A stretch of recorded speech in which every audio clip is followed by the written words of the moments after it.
Hello YouTube viewers.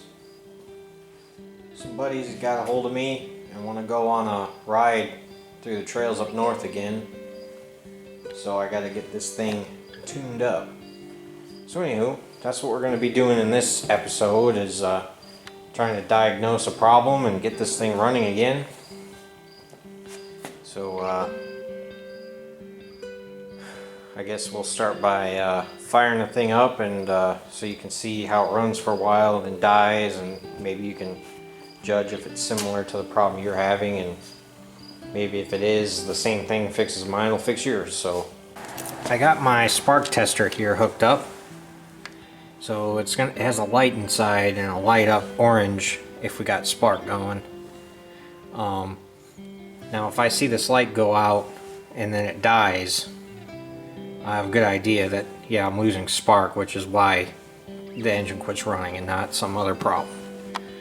So, you know, if you're working on engines, and especially small engines, having a spark tester like this can be pretty handy. So we're just going to figure out right now if we're losing spark, and then actually I have quite a few spare parts I can use to confirm or deny other parts being bad. I'm not sure how you would check a CDI to see if it was bad, but I do have an extra coil and stuff I'm going to use because I know it's a good one. And just keep going through the process until I figure out which component is causing me issues.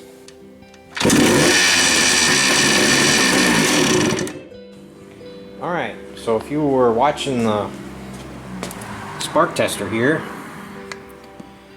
you can see that it starts flickering and then stops flashing, which leads to the engine stalling. This should flash as long as this engine's still spinning over, but it would this would stop flashing and then the engine will boo. So I'm pretty confident we're losing spark, like I had thought. So I was thinking maybe it was this cheap coil I put in, because the original coil, the wire was tore up. So I had a good Yamaha factory coil that came off of this, so I put that in. It does the same thing. And a while back I bought a one of those cheapo generic CDIs to keep as a spare. You know, in case something breaks like that when I'm out on the trails, I can fix it up. Plug that in, still did the same thing. So the one thing I don't have a spare of is the stuff in here, the stator. So I guess I'm gonna have to go online and do a little research. Some of that aftermarket, you know, Chinese made stuff isn't bad. I don't know how much luck people's had with the cheaper kits in here, or should I just go on eBay and find a good used one that's factory, which, to be honest, is probably what I'll do. On a side note, these generic CDIs from Amazon or eBay will make it run, but it doesn't run good. I think the ignition timing is way off, so I'd stay away from these cheap CDIs for these things. Well, it's been a few weeks. I ordered this part from eBay and it took a while to get here, but I think it was the best. Well, hopefully it works, but if it works, I think it was the best solution to the problem. So what we got here is a Yamaha part, and it's basically I don't remember what it's called, but it's kind of like a crank sensor on a car, I think. If you wanted to get like a brand new Yamaha, like the whole stator, that's like 300 bucks. If you wanted to get a used one, that's like 150 bucks. And if you wanted to get one of them knockoff like Chinese ones, those are like 20 or 30 bucks, but I was reading the reviews and it doesn't sound like people had very good luck with those. Now, I tend to take those reviews with a grain of salt because I don't know what the experience level of the guy writing the review is, if maybe he had some other problem and that's why he's mad, or what. So, but I read enough of them saying it basically doesn't work that I decided I didn't want to spend $300, but I also wanted something that would work. So let's try to pop this part in there and see if it'll run. So if you're going to be working on a blaster that's held together with Phillips screws, you might want to invest in one of these impact drivers. This one I got here was a cheaper one. It's from Tecton. Got it from Amazon.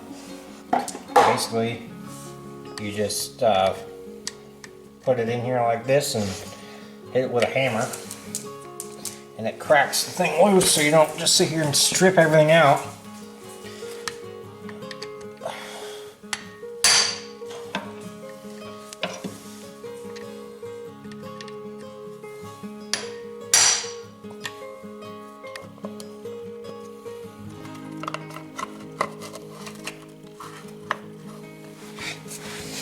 You might have to take the shifter off. No.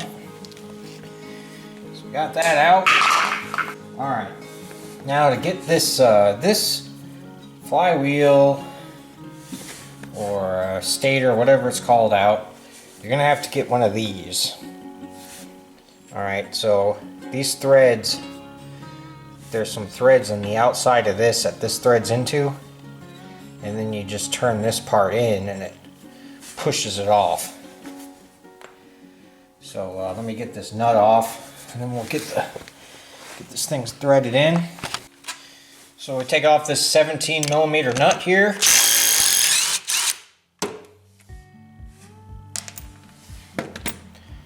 All right. Is that a washer in there? No, that's a crank. Now this is made to fit a couple different size things, because you can thread it in this way or that way. You just have to take this out, but I think obviously the bigger ones for us. I've had this off before. Is it left hand threads? Okay, so it's left hand threads. Now we're going to want to screw this in as far as we can get it, because what we don't want to do is only turn it in a couple turns and pull the threads out of this this magneto wheel, or whatever you want to call it, because then we'll be kind of in trouble. Use my Honda wrench here to tighten it up.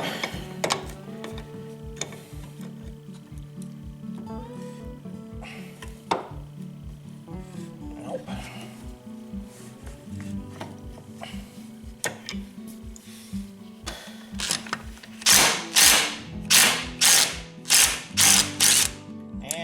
Threads out. Great. Well, I'm an idiot. So there's a washer in here. I, for whatever reason, thought it was like the end of the crankshaft. So that was keeping me from being able to thread that tool in to get it all the way, because it would just come to a dead stop and I couldn't hold on to the thing tight enough to try to reef it down. There it goes. Alright. But I don't know. Maybe it's too late for me now. Might be screwed. Ooh. I got lucky. So here we are. Now you can see the flywheel's been rubbing because this isn't actually tight. So I feel like I knew about this because I had this engine apart. So I think the bolt, somebody had snapped that off inside there in the past. So I'll only just put one back in, thinking it'd be fine. So I'm gonna have to get all these wires unplugged, which I got blade connectors on everything, so I thought ahead. So let me get this out so we can look at it. So you can see, like, this shiny spot here. the flywheel's actually been rubbing against this in certain areas. Right here, see there?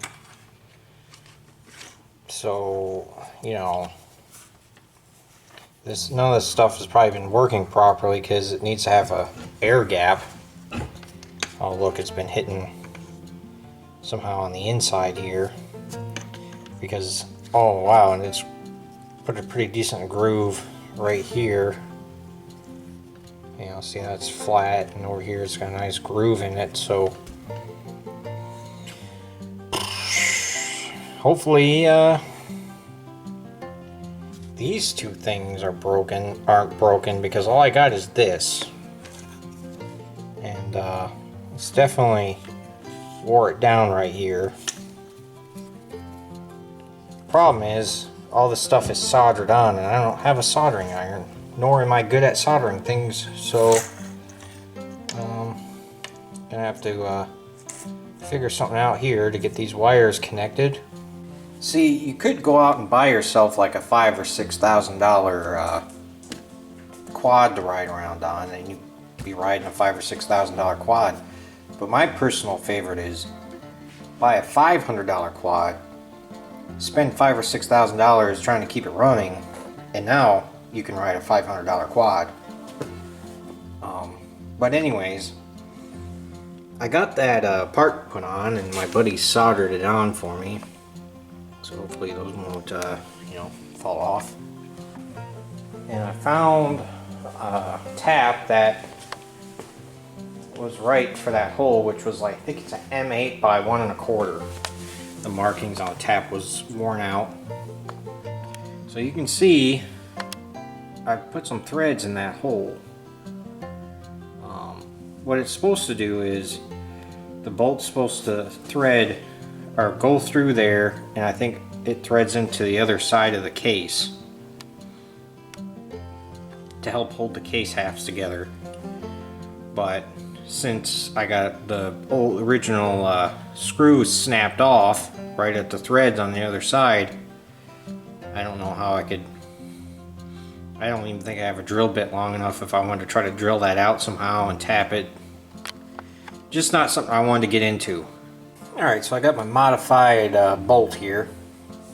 Basically, I threaded into this die before I cut it, so I could then, when I threaded this off, I could straighten the threads right here where you cut it, and then also shaved a good amount off that the bolt head here, so it hopefully won't hit the flywheel.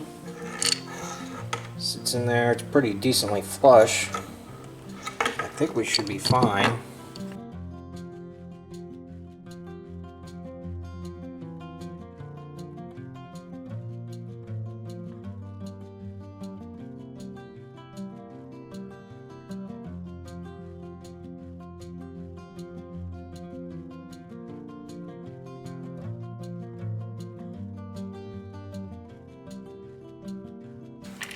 So anywho, I got the crank here spun around so that the key is facing straight up. So there's the slot for the key, so to put this in here, and dropped it. And dropped it again. Dropped it again. I guess I should put this on first.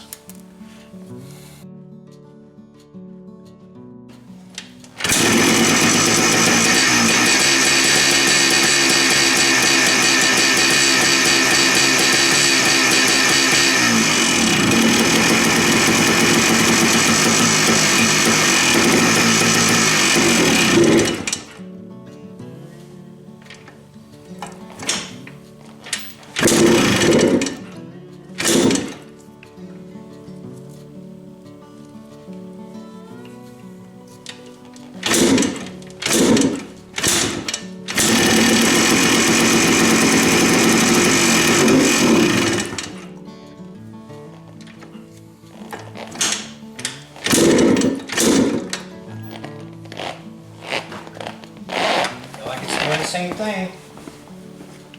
So this time I went ahead and bought a new flywheel because you can see it's a used flywheel, but new to me. Where it was rubbing, I thought maybe, you know, this being damaged might be causing issues. I also found a Hot Shot Yamaha Stator rebuild kit. So I got that.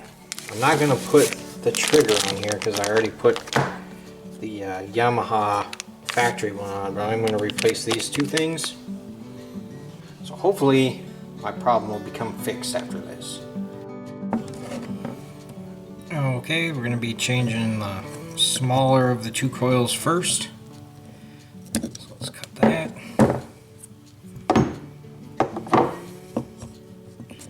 Alright, let's get my wire strippers in here. Let's see if we can strip the wire back a little bit.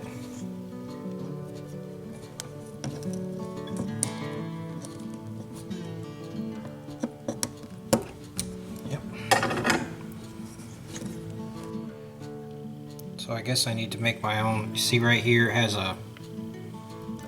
had this on here, which is connected to a wire because it's got two little things on it right here. So this one's going to go to this wire.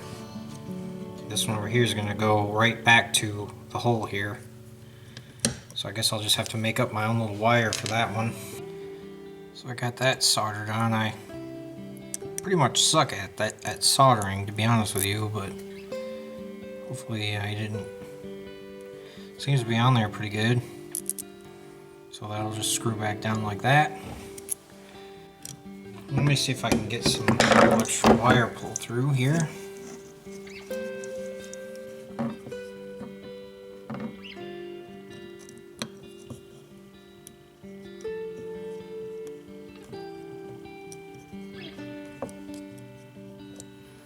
Okay, got the wires hooked around on there.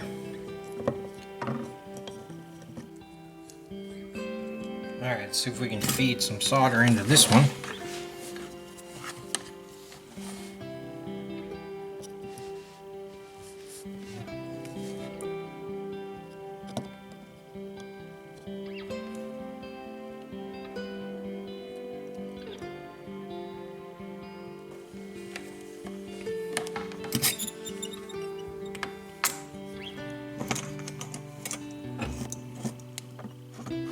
So that looks pretty good. So now the bigger coil, the new one actually has a wire coming off of it, and then right here is your little thing that you're probably going to loop right back around to the edge here for like a ground. So I guess all I got to do is cut this wire here and then splice this one into it. So probably somewhere where this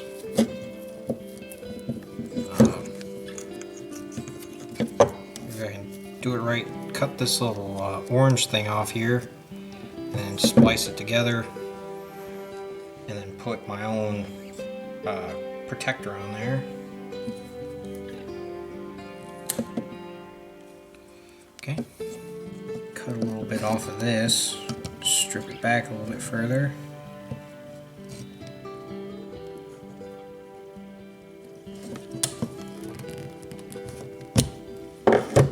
Okay, so my plan is to get these two crimped together.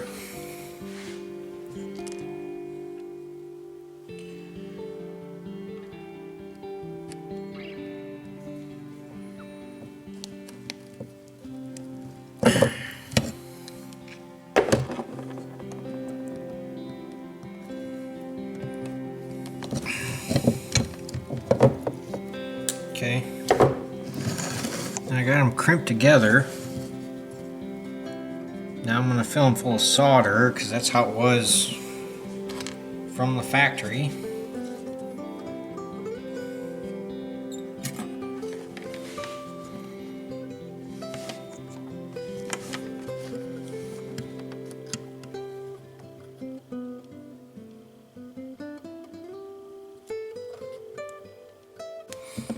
Alright, so I put some of this electrical, was it liquid electrical tape on there.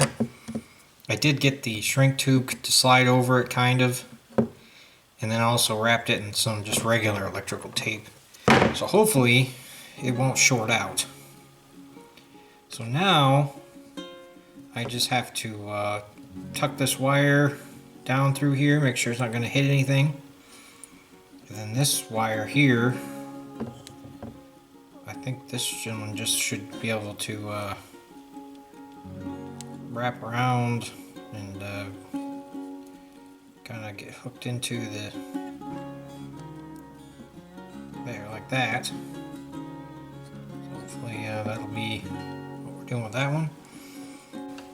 One last thing on the lighting coil, you can't have, like I used to have, that wire going through here. It'll hit the crank or the flywheel. You need to, I had to spin this around too, and I just kind of coiled the wires up below here so they're not gonna hit.